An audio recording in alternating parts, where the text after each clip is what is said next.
The following question reads that why are weather balloons sometimes filled with helium rather than hydrogen? So you have weather balloons and you fill them with helium. Now, the reason these two gases are very light, helium has an atomic mass of 4, hydrogen has an MR of 2.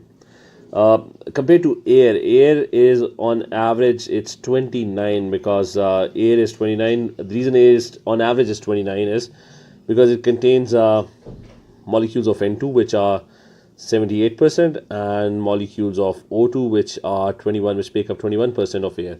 So the average of N2 and O2 that comes out to be around 29. So these are very light gases compared to air. So they're going to go up. So why do we fill weather balloons with helium? Let's look at the first option. Helium is found in the air, which is true, but it's not the reason why we are filling it with helium. Helium is less dense than hydrogen, which is wrong because helium has a higher mass. Its atomic mass is higher.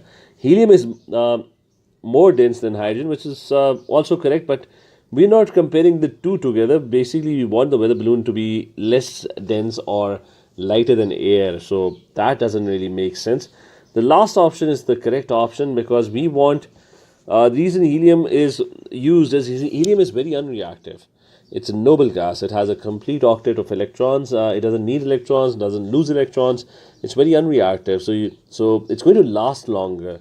Problem with hydrogen is hydrogen explodes. It readily reacts with oxygen in the air, so there are chances of explosion that hydrogen is going to burn and end up producing water molecules.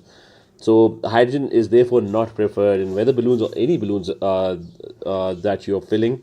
Helium is the number one choice because it's unreactive. It's going to last longer and there are lesser chances of explosions.